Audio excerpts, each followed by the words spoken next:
Log on, tune in, find out. Another good idea from Cambridge.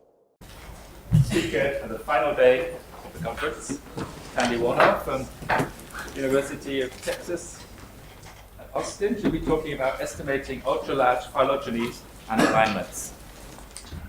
Thank you. Is this on? Everyone can hear me? Good. Okay, so a lot of this is stuff you already know, and I will skip through the material that I think is clearly background, and hopefully we'll have time to spend asking questions and answering questions. So everyone knows what an evolutionary tree is. There's actually an interesting question here which has been discussed here, chimp and, oops, wrong thing. Chimp and human versus gorilla. And actually that question amounts to the problem of gene tree incongruence with the species tree. And there's been a lot of interesting discussion during this conference about that problem. And if you're interested, we'll talk about that later. So one of the things I'm working on directly impacts our ability to answer those questions. But I'm going to be talking about big data sets where I'm interested specifically in large numbers of taxa. And so for large numbers of taxa, you have some very interesting challenges. And in particular, there's this group called iPlant, which is an NSF-funded group to do all of plant biology. And one of their goals is to get a tree of 500,000 plant species. Now, 500,000 plant species is a really fairly big data set. And the current methods, I would say, the current methods for doing this kind of thing are just not going to scale. So how do we do large-scale phylogeny? We've heard some talks earlier. Olaf gave a talk about supertree methods, and that's a key ingredient that we need to talk about. But I'm particularly interested today in talking about lots of different challenges that come about for large-scale phylogeny when you have large numbers of taxa.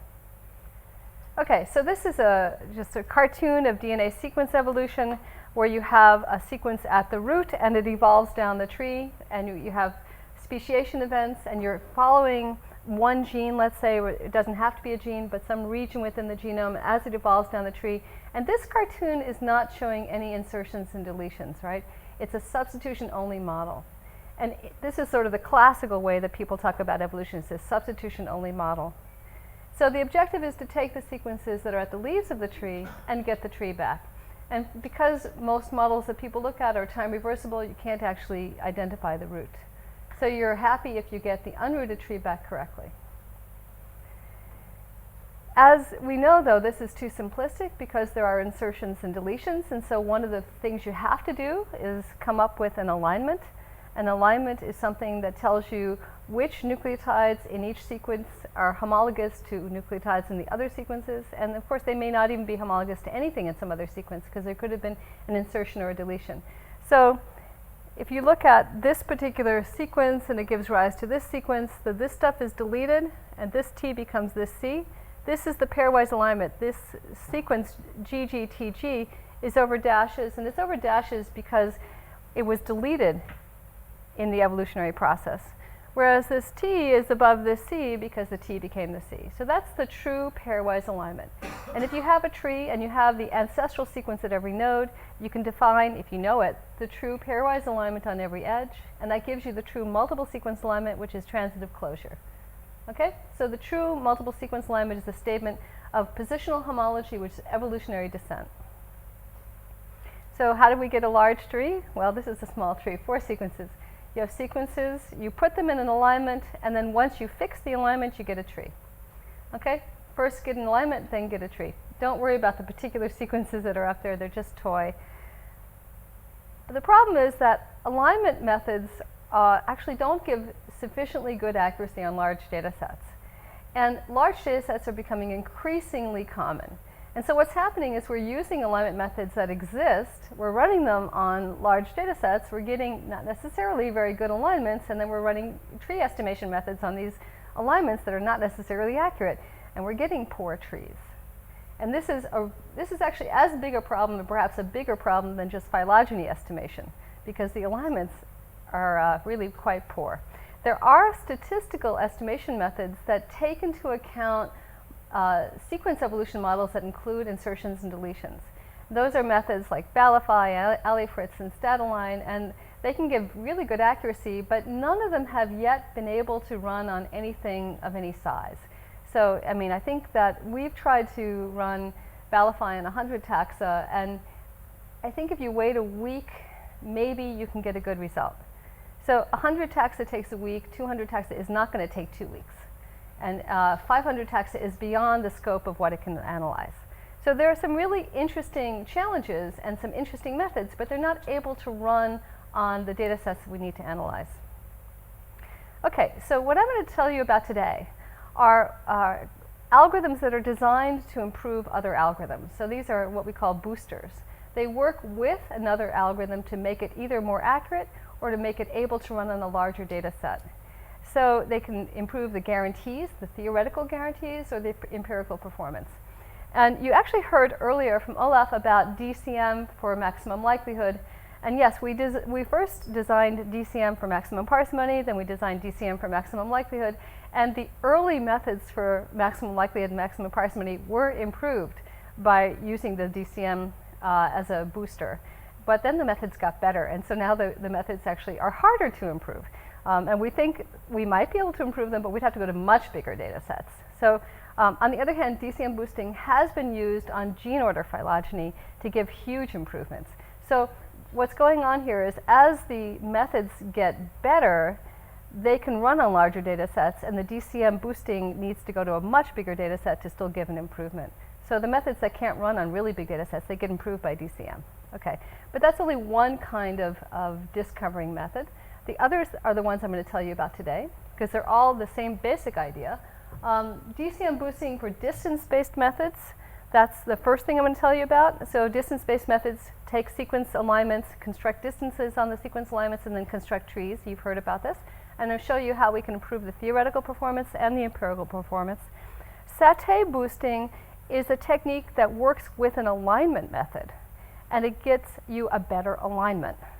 And then you can get a tree out of it. So Sate is actually initially described as something for co-estimating alignments in trees.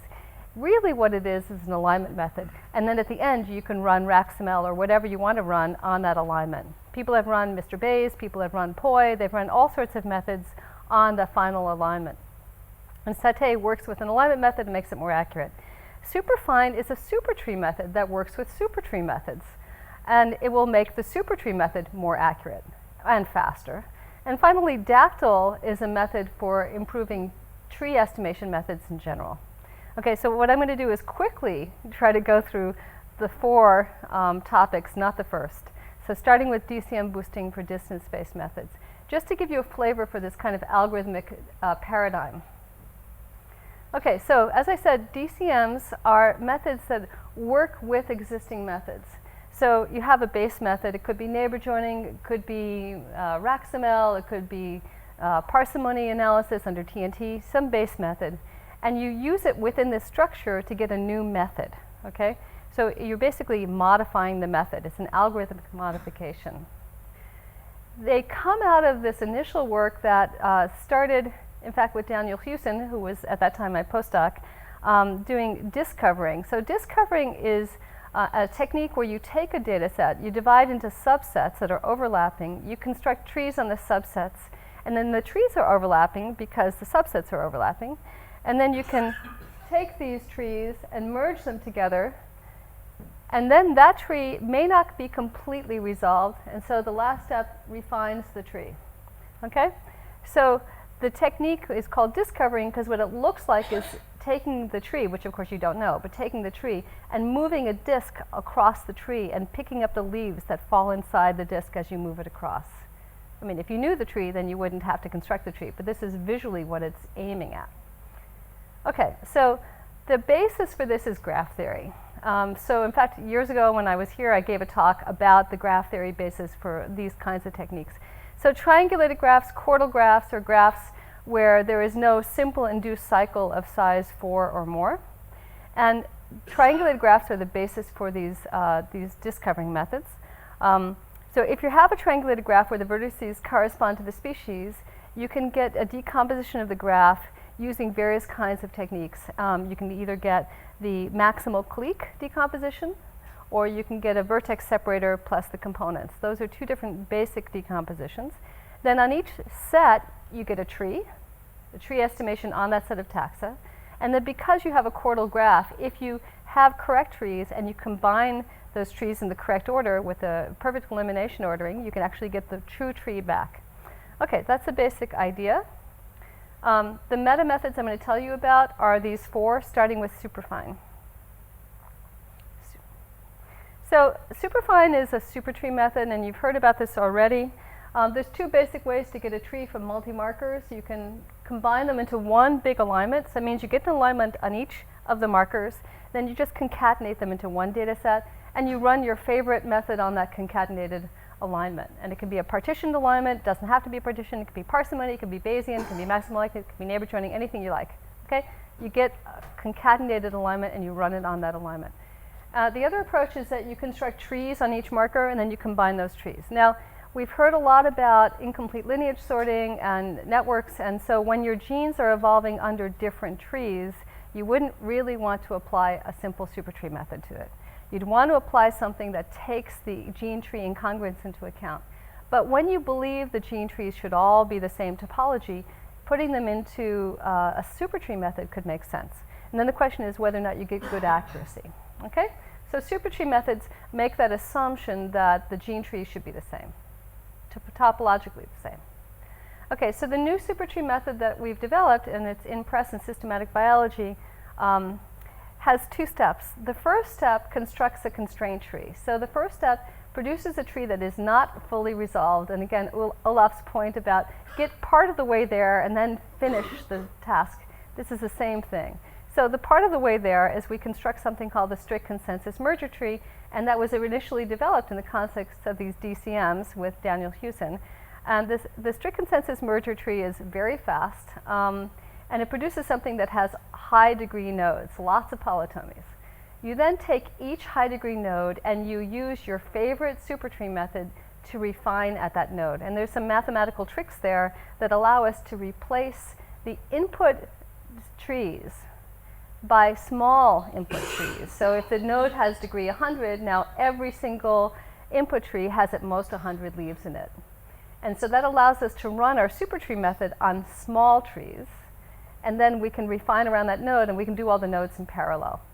Okay, so that's the basic idea. And I'm going to show you results where we used MRP to do the refinement step. But we've actually tested also quartet max cut, and we could test other methods, we haven't gotten around to it. And we get similar results. Okay, so this is actually a simulation study. What's shown here are three different numbers of taxa, 100, 500, and 1,000. And so this is 100, this is 1,000. On the x-axis is a number which is called the scaffold density, and it is the percentage of the taxa that are in your largest source tree. So what we did is we did a simulation study where we generated different source trees.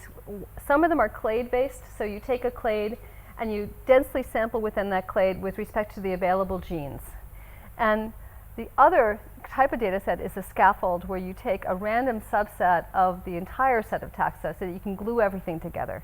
So it's the percentage of the taxa in that scaffold that is the what's on the x-axis. So what we're showing here is a comparison of the tree error, which is Robinson Fools if the trees are binary, but this is actually the missing branch rate if the trees are not binary, between MRP, superfine, and combined analysis. Now, superfine is superfine with MRP as its base method. And combined analysis is maximum likelihood on the concatenated alignment, and this is RAXML run in its default accurate setting. Okay? And what you can see is that at 20% scaffold, you have high error for MRP, but that the error goes down as you go to 100%. So 100% means one of the source trees has all of the taxa. That's the best situation. And so what's happening here is that 20% you see big differences between methods, and 100% you see small differences, and that's true for all numbers of taxa. But you also see that superfine using MRP as a subproblem is actually much more accurate than MRP used by itself. Okay, what about running time? The comparison in running time is pretty dramatic. On the small data sets, there's really not much difference, 2 to 3 seconds for superfine versus 8 to 12 seconds for MRP. Now this is after the source trees are computed. This is what's used to compute the supertree after you have the source trees. But when you get up to 500 and 1,000, you see big differences. So here, this is in minutes. Superfine is quite low. It's like maybe 2 or 3 minutes. But this is what you get for MRP. And if you want to know what happens with combined analysis, it's way off the scale. Okay? Okay, so superfine is boosting the performance of MRP. Superfine also boosts the performance in terms of accuracy and running time of other methods.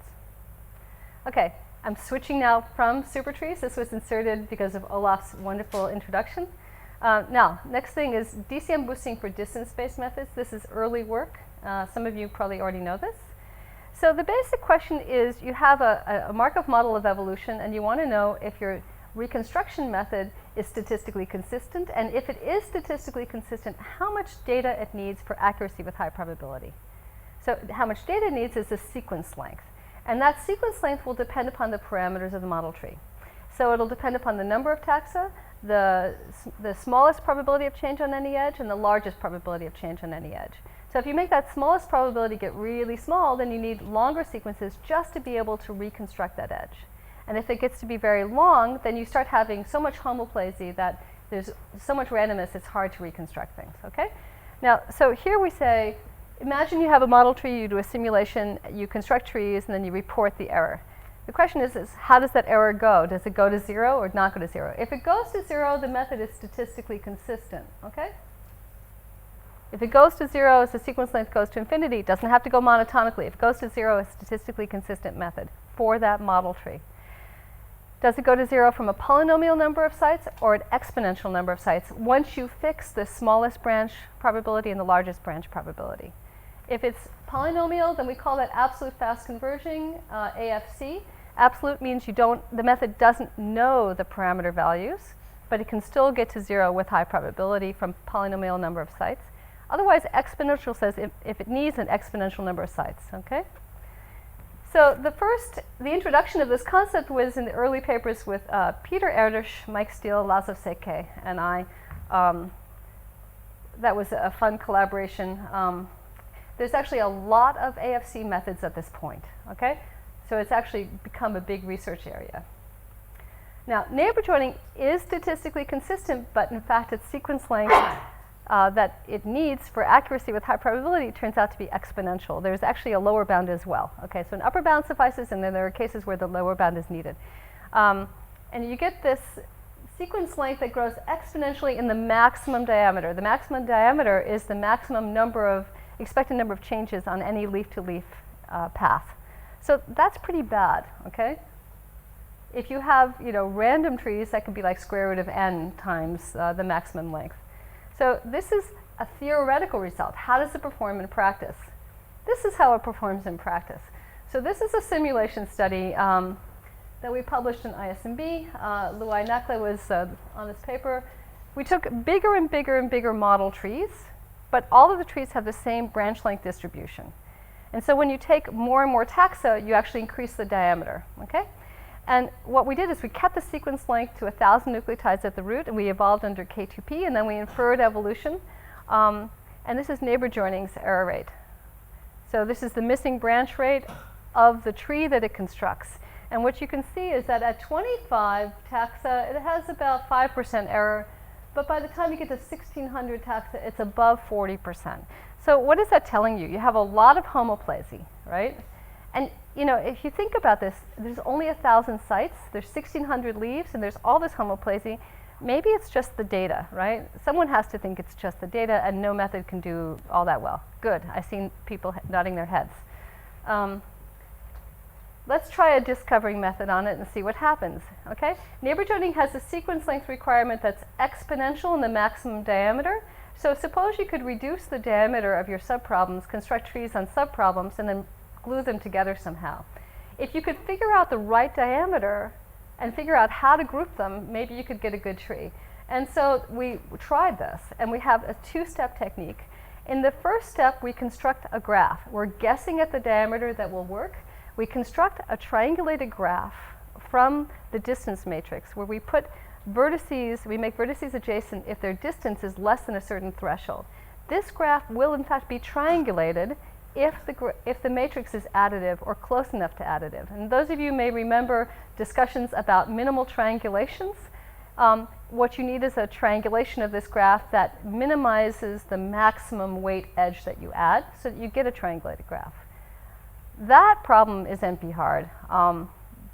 Jens Lagergren proved you didn't actually have to solve that problem. But in any event, this idea is minimize the weight of the edges that you have to add to get a triangulated graph. Now get the max clique decomposition. Construct trees on every max clique, merge the trees together using, in fact, the strict consensus merger, and you get a tree back. Of course, you have to guess what threshold to pick. So that's the second step. Construct all of these trees with different thresholds, then pick the tree that optimizes a certain criterion, and we can prove that this two-step technique is guaranteed to be correct with high probability as the sequences are polynomial length. So it's an AFC method, absolute fast converging method. This is work with Catherine St. John. And here's the result. Neighbor joining on subproblems, and we actually only picked a sparse threshold of the different thresholds, a sparse number of different thresholds, and the error rate is flat. It really won't stay flat forever, but it's nice, right? Okay, so it's a theoretical result and an empirical result. Part 3, Sate. So what have I shown you so far? I've shown you supertree methods for getting trees from subtrees. I've shown you DCM neighbor joining, which improves the theoretical guarantees for neighbor joining and gives you empirical results. But that result about neighbor joining was based upon a GTR model where you have only substitutions. What happens when you have indels? Okay, you have to get models, you have to get alignments. What do you do? Okay, so here we have Sate. Here's the motivation. This is a simulation study we did, published in 2009, along with the Sate algorithm. So this is in the science paper. These are 1,000 taxon model trees. What happens as you go from left to right is that you make the models harder. So this is just sorted from left to right so that we get a nice curve, okay? Every model, of which there are 15, evolve sequences under GTR for substitutions plus gamma, and has indels. And the indels are drawn from 3 different distributions which depend upon the length. So short, medium, and long. And so if you have a long distribution, the expected length is 10. If you have a medium distribution, the expected length is about 5. A short distribution, the expected length is about 2. So then you get gaps, and you have to estimate the alignment. And what I'm showing here is Raxamel trees on different alignments. And one of the alignments is the true alignment. Because it's a simulation, I know the true alignment. So on the top, I have tree error. On the bottom, I have alignment error. So the tree error for the true alignment is here, okay? So no matter how you align the sequences, the first 6 models, it doesn't matter in terms of the consequence for the tree. But as you go to the models that have more evolution, more indels, more substitutions, they really separate. So which one is doing the worst? I don't know if you can read that far, but Clustall. Clustall is giving the worst trees, okay? And there's no clear improvement of any method, muscle, math, and prank, over the others in between, okay? So we also looked at 100 taxa and 500 taxa, and we looked at empirical data sets, that means biological data sets, and we also saw this kind of performance, okay? All of the methods have high error when you get to high rates of evolution. Math actually tends to do the best on when you're in the intermediate range. Alignment error, you actually see a lot of alignment error, and what's interesting here is that you can have, so Clustall is pretty bad, right? But here, the Clustall is missing like 90% of the pairwise homologies, but the tree is only 45% wrong. So, actually you could still get a fair amount of signal back even from bad alignments, which is interesting. But you do see big differences. Okay, so this is the motivation. Alignment methods have trouble, and you see this on big data sets as well. We have a paper in Plas Current's Tree of Life if you want to look at empirical data sets, the same kind of results we see. Okay, so how are we going to address this? We are going to take the same basic idea. Alignment methods have trouble on big data sets, So we don't want to look at big data sets. They have trouble on high evolutionary diameters, so we don't want to look at high evolutionary diameters. We want to look at subsets that are small enough so that the best version of the alignment method can be run, and that don't have so much evolution so that we can actually get good alignments. We also want dense taxonomic sampling, because the denser the taxonomic sampling, the better the alignment. So let's start with a tree. Estimate a tree somehow. Take the tree and do a new alignment on that tree, and I'm going to tell you how we do that new alignment. That new alignment is a divide and conquer technique, but we realign on the tree. And from that new alignment, we then run RAxML and get a new tree. And we repeat this process until you want to stop. And the results I'm going to show you are based upon a 24-hour analysis. Okay? So how do we get the new alignment on the tree? Imagine you take the tree and you take an edge in the tree and you branch out and you get 4 subtrees. Now, if you repeat this process, you can get more and more trees. What I'm drawing here is only 4 subtrees. What we actually computed was 32. So if you branch out, you get clades in your current tree. If the tree is not totally crazy, these clades, in fact, will be more closely related. Even if they're topologically wrong, they will be more closely related. They will have lower diameter. And they may or may not be very well taxonomic sampled, but they'll be smaller and they'll have lower diameter. If you reanalyze the alignment on the subsets, you get better alignments on the subsets. And then you can merge the alignments together. So that's the basic idea. And each iteration involves realigning on the small subsets using your best technique, then aligning the alignments together using some other technique, and then running RAxML. Okay, how does it work? Here's how it works. The bright red technique is the Satay method that we published in Science. This dashed purple is in fact a new version of Satay, which uses a slightly different realignment technique, a different divide and conquer. Better alignments and better trees. So it started with the trees. The new Satay is almost as good as maximal likelihood on the true alignment. The original Satay was better than everything else, but the new one's even better. Here's alignment error. Bright red is the Satay from Science. Dashed purple is the new Satay, and in between is opal. That's the interesting thing about how one measures alignment error and how one measures tree error. They're not perfectly correlated. I mean, it's really interesting, but this is something for research. Okay, so what do we see about the 2 Satays? The new Satay is this is the original Satay run for 24 hours, and this dark red is the new Satay. Okay, so the new Satay is better than the old Satay in terms of tree error, better in terms of alignment, and a fraction of the time. So it's really quite nice to use. This is available. It's being used around the world. It has a nice GUI. Anyone who's got an alignment data set that you want to analyze, it's easily available. Why does it work well? We now know it's not because it solves the optimization problem it seemed to want to solve. So remember what Satay does, right? It's iterating, and each time it gets a new alignment, it runs RAxML on it under GTR. What does GTR do with gaps? What happens with RAxML when you run it under GTR? It treats the gaps as missing data. Same thing with Garley, same thing with PhyML. All of these things, unless you make them treat them as separate states, they're all treating them as missing data. Missing data is not a proper way to treat gaps, okay? But we thought somehow, since it was working so well, that it was maybe a good idea, but we proved, in fact, it's not a good idea. What we proved is that under Jukes Canner, if you allow the alignment to change arbitrarily and then get the best ML tree you can, and take the alignment that gives you the best ML score, the best alignment is monotypic, which means every site has only one kind of nucleotide. And for that alignment, every tree is equally good. So this is a completely worthless thing to solve, right? But it works well. So what's happening here is that Satay is not really aggressively allowing the alignment to change. It's generating the alignment using techniques that actually do look at gaps intelligently. And then from that set, it picks the thing that has the best ML score. Okay, that's a different technique. Now let's go back to how Satay runs. This decomposition into subsets we're getting small subsets. We're getting subsets that are small, closely related, densely sampled, and so we get better alignments. That's why it's working well.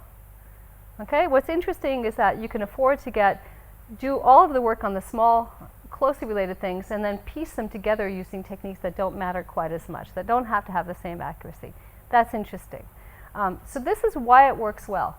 But there's a real limitation in Sate, whether you do Sate 1 or Sate 2. And that is every time around the loop, you've got to do several things. This decomposition is linear time. This scales linearly for Sate 2 with the number of taxa. So, that's okay. This technique, the merging of the alignments, is quadratic, which is not very nice. But what's worse is we don't actually know if it's going to work well on big data sets. We don't know what's going to happen to the accuracy. Now, this problem is estimating maximum likelihood on a big alignment.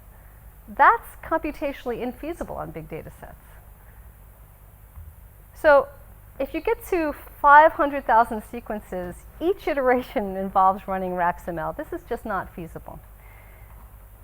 So what are you going to do? You're going to run neighbor joining on each iteration and sacrifice accuracy? I think we don't want to do that. At least I don't want to do that. And parsimony doesn't give the same quality results, and it's actually not even all that fast. So what we decided to do is address the problem of how to get a tree without actually doing that last step. Give up trying to solve maximum likelihood on a full alignment. In fact, even give up getting a full alignment. So how do you get a tree without getting a full alignment? There are alignment-free methods. What I'm going to propose is not truly alignment-free, but it's not going to go all the way to a full alignment. So now we get to part 4. This work is not published. It's actually, we're writing it up, but it's not yet even available. But I would love your feedback anyway. So you're going to get a tree back, but you're not going to get an alignment back. Here's how it works. You have your input of unaligned sequences, and you divide into subsets. The subsets are small and overlapping. How you divide into subsets is something you can modify. We spent a fair amount of time and ended up with a particular blast-based decomposition that worked well. So now you have these overlapping subsets, and then you can construct trees on each subset. The beauty here is that you can do anything you like to construct your tree. You don't have to use sequence data. You can use morphology. You can use anything you like, and you can use any method you want to construct your tree. Okay? So now you have trees on these subsets, and you run superfine. And you remember superfine is the supertree method I described earlier. So now you have a tree on the full data set down here. At this point, you have a tree, which is your first estimate of the tree. You then divide into subsets again. But you use the tree to help divide into subsets will give you good performance. Again, small, closely related, overlapping with the right amount of overlap. And on each of those sets, again, up here, you construct a tree and merge. And you can repeat this process, okay? How does it perform? What I'm going to show you is results using mapped alignments to align each subset. Each subset will have 250 sequences only, and then we're going to use RAXML on each of the alignments. This is a comparison between Dactyl and Sate on a ribosomal RNA data set for which we have a highly reliable curated alignment based upon secondary structure. So the reference tree for this data set is RAXML tree with bootstrapping 500 bootstrap replicates, and we've only kept the high support edges. So the edges with bootstrap support 75% or higher. So the comparison of the estimated trees is always with respect to that reference tree. And what we did is we ran Dactyl with RAXML unmapped for the subproblems and compared it to Sate, okay, iteration by iteration. So each of them is an iterative technique. Each of them starts with a tree and then improves the tree, hopefully, by decomposing. So they start with slightly different trees. The first 4 bars represent maximum likelihood trees on alignment. So fast tree or RAXML run on the mapped part tree alignment or the Clustall quick tree alignment. Actually, I take it back. These are all, oh no, that's right. That's exactly what these are. Okay, So those 4 starting trees, that's what you can do, that's the best you can do with the current methods. Those are the only methods that run on data sets of this size. So if you're going to run a standard alignment method and then run RAxML or run FastTree is a maximum likelihood tree, that's the best you can do. Now, iteration by iteration, you can see they start at about the same place, although they start with slightly different trees. And iteration by iteration, they match in terms of accuracy. But the running time difference is huge. That's cumulative running time. So each iteration of Satay takes so much more time because it's running RAxML on a full alignment. It's just too much. Okay, but the same accuracy. Okay, now Dactyl matching Satay, nice. But where you really get an advantage is on the biggest data sets. So we went again to Robin Guttel's database of ribosomal RNA, and we took the biggest data set we could, which had almost 28,000 sequences. And we included this one, 16ST, with about 7,000, and another one with about 6,000 something. So these 3 data sets we analyzed. And what I'm going to show you now is average performance of these 3 data sets. Satay cannot even run. Actually, Satay 2 can, but it takes a very long time. Satay 1 does not even run on the largest data set. Dactyl runs on all these data sets and runs quickly. The comparison now, we're looking at average error over these 3 data sets. The 2-phase methods have average error that ranges from 20% to about 27%. 5 iterations of Dactyl gets you down to about 8%. Again, this is without ever having to get an alignment on more than 250 sequences. Okay? So what is this telling you? It's telling you that it's actually possible to get a very large tree accurately without needing a full alignment. The beauty of this is when we're going to look at these fast evolving sequences where you cannot align them fully using standard techniques, you can actually get the tree without going through that step. Not shown here is that you can take the tree you get out of Dactyl and then estimate an alignment on it using Satay. So you could actually, if you wanted to, get an alignment as well. But you don't need the alignment to get the tree. So the summary, Dactyl and Satay are both methods for improving their relevant problems, methods for their problems, but they're very robust to starting trees. It doesn't matter where you start. Maybe 1 extra iteration is all you need to get to the same point, as long as it's not a random tree. They're fast, especially Dactyl, and they can be used, especially Satay, since Satay is available publicly. What we're working on right now is using Dactyl and Satay to improve the scalability of Balify and other statistical co-estimation methods, because those can't run in anything big, but we can put them inside these machinery and make them run on bigger data sets. We're also using Dactyl to boost the scalability and accuracy of methods for estimating species trees from gene trees. So that's the tie-in to my first comments. And finally, there's some very interesting mathematical theory here to develop. Why do these methods work well? Okay? To understand why these methods work well, we actually need to have some theory about alignment methods. We have lots of theory about phylogeny estimation methods on true alignments. We have very little theory about alignment methods themselves. You know, the conditions under which they're guaranteed to give you the correct tree if you run the right kind of method on them. So that's the summary for Dactyl and Satay. And I should say that the Superfine software is available through Dryad, and if you have any trouble getting it from there, just let us know and we'll give it to you directly. Satay is available downloadable with a GUI form. It does run on proteins as well as DNA, and it's been used a lot on proteins, although we have to optimize it for proteins. We haven't done that yet. And Dactyl is in preparation. And with that, I would thank the organizers, or rather the other organizers, the funding, and my collaborators. A lot of them are actually in this room. Thank you.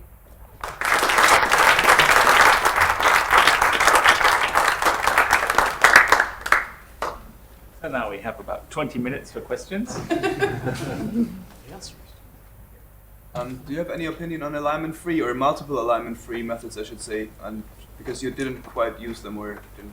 So I've never seen any alignment-free method that has been studied in simulation where you know the truth, where it came even matching the accuracy of neighbor joining. So I would say that The completely alignment-free methods, I've not seen comparable performance. So we encountered the same problem of bad alignments with large data sets and divergent data sets. And we used a evolutionary sequence kernel to get a distance matrix and then use neighbor joining on that distance matrix to infer trees for large data sets. And they performed pretty well, actually. I would love to see your data on that. Do you have a publication? Yes. Great. If you would just show it to me, I would love to see that. Because I haven't seen that, and I would love to see that. Great. Thank you. So with that really big one, you're breaking it down to subsets of 250. I just wondered why that number? Did you do some sort of optimization to find that was a good sort of trade-off? Yeah, so we actually compared what happens if you go to smaller data sets and larger data sets, and you get somewhat better accuracy if you go to slightly bigger data sets, like 1,000. But it's every 1,000, if you do it at 1,000, it takes more, a single iteration takes more time. And it's actually better to do more iterations at 250 than one iteration at 1,000. On the other hand, I actually think that if you finished the analysis at 250 with one iteration at 1,000, you might do even better. Yep. So it's a trade-off between the time it takes versus the added benefit. Do you think you'd have to optimize that on a sort of per data set basis? Yeah. Yeah, and none of this is looking at estimated distances between taxa in subproblems. It's just doing it always 250. You could probably get better improvements by dividing into subproblems that had characteristics, not just the number of taxa. Okay? So this is really a simple version that I'm showing, and it could be absolutely improved. A comment and a question.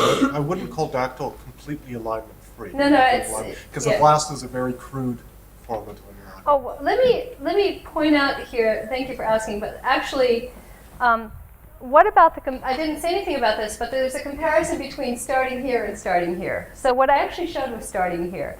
If you have an initial tree, you can just start with that initial tree. Okay? So that's the first thing. And the relative performance between those two versions is more of a running time issue. If you start with if you use the blast-based decomposition, sometimes you can get better results, but it takes a lot of time to do that decomposition. If you start here, it doesn't really matter what tree you start with as long as it's actually estimated from the sequences as opposed to random. So what we've ended up doing is discovering that you could just start here. And in particular, you could start with a published taxonomy. I mean, you don't even have to estimate the tree. You could just take something that doesn't look crazy. So yes, it's not alignment-free in the sense that BLAST is not alignment-free, but it's also not alignment-free here. What we've been showing is run mapped on subproblems and then piece them together. It's not truly alignment-free, but you never need an alignment on the full data set. And because these data sets are overlapping, you can't even extend the alignments to an alignment on the full data set because they don't have to be consistent with each other. And then the question, can't you DCM boost SAT-A? If RAXML is taking so long, why not DCM boost that step? Why not DCM boost RAXML? Yeah. RAXML in its current version is really good. But you're saying it's taking too long for these really big problems. So if you can DCM boost the really big problems, like you said, we're not finding, as you have already observed, right now RAXML, even on the big data sets, I mean, we have tried to improve RAXML in terms of topological accuracy on data sets up to about 28,000, and we're not able to. So I think that we either need really new techniques to improve RAXML, or we need to go to even bigger data sets. So I'm not trying to improve the RAXML estimation on subproblems right now. That looks really quite good. not the accuracy, the time. If the DCM boosting gives you the same accuracy, but it's doesn't. faster. Okay. If you want to go to this, if you can't actually afford to sacrifice. It's an interesting point which I didn't talk about, but from here to here, you don't want to sacrifice accuracy. We have looked at what happens when you run FastTree on alignments. FastTree is almost as accurate topologically as RAXML, and it's much faster, but the result is poorer in this context. You can't sacrifice accuracy here. Because the accuracy, it's like 2% accuracy on each subproblem doesn't stay at 2% when you put them together. So you actually need to get those subproblems done well. Andy, you mentioned the plant application, 500,000 species. Well, what the plant people are doing, they're looking at, for the same species, they're looking at different populations, for the same population, different individuals, and so on. So how does that all fit into the big picture of things? So one of the things I pointed out is that we are actually looking at doing species tree estimation from gene trees in this context. They're not, okay? So I'm not actually sure. Anyone here from my plant? Okay, I'm not actually sure what they're planning on doing with gene tree incongruence. I know they're looking at gene duplication and loss, but I don't know what they're planning on doing about how to get their species tree from individual gene trees. But the individual gene trees on 500,000 species are going to be done using alignments and followed by RAXML.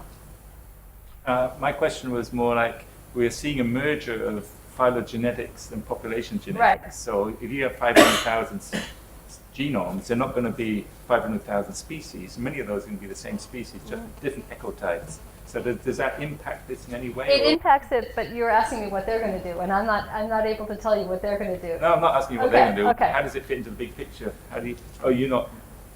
Okay. I mean, what's your take on the merging of population genetics? I and think the merging is critically important, and I think the nice thing for us is it creates all sorts of problems. I mean, a whole bunch of the talks here were about that, about gene tree, species tree incongruence, and so I think there's some very interesting challenges, and we have to do that to do this well. But when you get to large data sets, so the problem of taking estimated gene trees or gene sequence alignments and using them together to get a species tree, that is a problem where we have ideas, we have techniques, but we don't know what's going to work on anything of any size, because these techniques have generally only been studied on about, maybe up to 20 sequences. So to look at large data sets and to get high accuracy there is still a completely open problem. So yeah, the merger is critically important, not just for accuracy in the estimation, but for actual understanding after we get the estimation, but we don't actually know how to do it yet. Yeah, Wally. So I got the short question, which Yes. just maybe you can clarify a simple point. So you're kind of chopping up these sequences, these taxa into sort of groups that you can do, get a tree for each of them. And if I've understood you correctly, you're also doing the same thing for different sort of chunks of sequence. No, Not doing that. no. So partitioning along an alignment is not what we're doing, okay? We're taking only partitioning along the taxa. So, you start with one gene, okay? One region of the genome that you're trying to do this tree estimation on. For many taxa, you select a subset of the taxa, and for that set of the taxa, you take the entire sequence for each taxon. Okay? Okay, good. So Other techniques have done what you're describing. Other divide and conquer techniques, like Jens Stoya and stuff. right. Yeah. So, and you mentioned early on that a big problem is that these sort of regions of insertion and deletion, which sort of the standard models don't seem to consider at all. Right. And generally wouldn't have been an issue when people only had sort of short bits of sequence that they could work with. But this is, I think, presumably when you're doing these sort of resolving the individual sort of groups of taxa, you're kind of finessing that problem because they're going to share the same sort of insertion, closely related sequences are going to tend to share the same sort of insertion deletion pattern. So you're not at risk of kind of confusing, doing something totally wrong with the model that's treating these gaps in the wrong way. And is that a So, okay, I think you're saying two things. That one thing is, I think the main thing you're trying to say here is that when you take a set of closely related sequences, you're more likely to not make as much of a mistake topologically, right? Yes. So the trees are more likely to be correct. yeah. Okay, so that's why Dactyl may be working, okay? And in fact, the main reason that I think Dactyl works is data sets for which the alignment problem is really hard, because then a bad alignment on the full data set is going to take you to the wrong place. On the other hand, I want to come back to this thing you were saying, because Sate also improves things, and you're only getting alignments on subsets, you're not getting trees on subsets. So what's happening is that the alignment error is also going down, okay? So alignment error is lower on small, closely related sets of sequences when they're densely sampled. On the other hand, it's still not perfect, okay? And that even if you had a good alignment, I wanted to point this out, even on the true alignment, you have high tree error. The question is why? And I think the reason that there's high tree error is because we're not including the indel process in the tree estimation. So we've actually been working with Balify, and there are some conditions when they're big enough data sets, some conditions where Balify gives you a more accurate tree than Raxamel in the true alignment. So this is actually saying that if you take indels into account and you have enough computational power and enough time, you can use the indels informatively. Now, people have tried to use indels informatively through parsimony style analyses or through other kinds of analyses, but this is, Balify and other methods like that may be able to give better trees. And so this is a really key issue, is that it's not going to be enough to get a good alignment. It's hard to get a good alignment, but it's not going to be enough to get a good alignment. You also need to use the indels properly. So this was the sort of final bit of my rather spun out question, is that in a sense, this is where a lot of the information really is. Yes. You know, especially in the deeper parts of the tree. Yeah. You've got processes which are going on, which are, we talk of as indels, but really they biologically, the processes are ones that I suspect, you know, we haven't really approached in terms of getting decent models for. Yeah, you don't even have to go to deep parts of the tree for this to be interesting. The avian phylogeny, which was based on a lot of intronic data, really benefited from the use of the introns. So I think that taking advantage of those indels is going to be interesting at many levels. Yeah, so I'm thinking of models which sort of model the sort of duplication events Yes. and So- gene conversion events and things like that. Yeah, so that's yet another, right? So that these models are not about duplications; these are about insertions and deletions. And duplication is yet another process that really needs to be properly handled, and where alignment doesn't really properly represent that.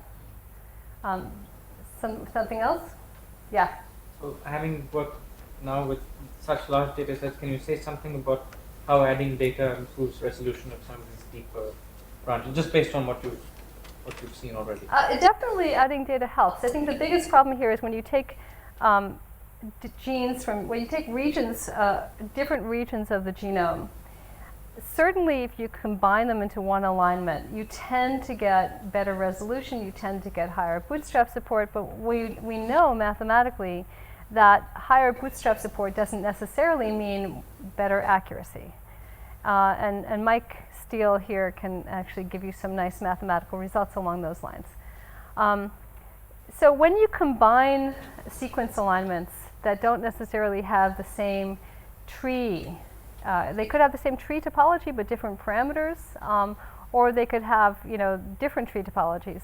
You're actually making a bit of a mess, and you really need to be more careful. So yes, longer sequences can lead to greater resolution. Whether it leads to greater accuracy is another issue. So I think we really, really have to take into account the fact that these things can be different, they can have different histories, and incorporate that into models and into estimation methods that have accuracy on the data set sizes people want to look at. And in terms of more taxa? Taxon sampling improves alignments, taxon sampling, adding more taxa to a subproblem so you have actually a bigger data set, tends to improve the topological accuracy. It will directly improve the alignment. There's a point at which it stops helping, it starts hurting, but the truth is that most people are finding add more taxa and you get better accuracy. That means you can't really afford to just take a sparse sample of the data set and just analyze that sparse sample for all sorts of reasons. So we do need probably methods that can handle large data sets if we want to get accurate trees. And then we have to have methods for combining data sets appropriately. So all of it's interesting. Simon. With the large alignments, how much of the problem do you think is that the aligners are systematically biased in some way? And how much is it that our space of possible alignments, so we're only taking a point estimate, and our point estimate could just be terrible because of the high variance. So how much of it just due to noise, how much of it is due to...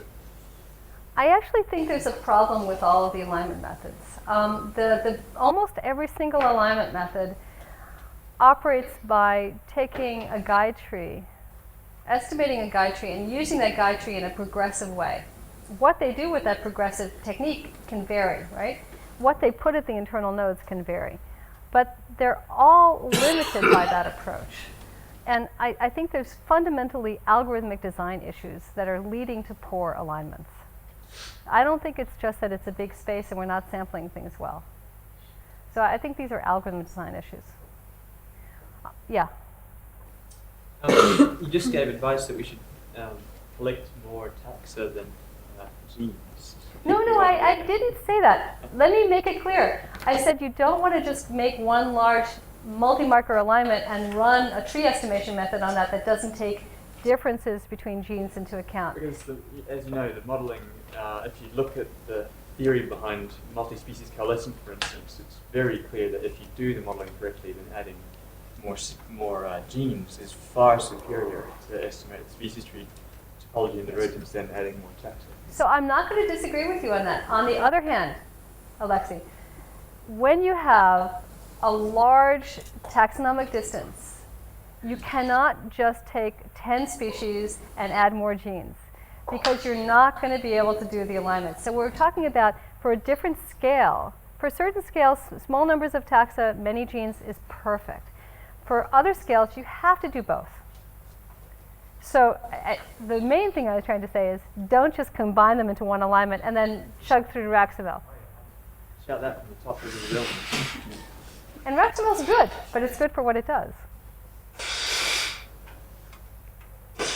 Okay, it looks like all questions have been answered, so let's thank Tandy once again for a very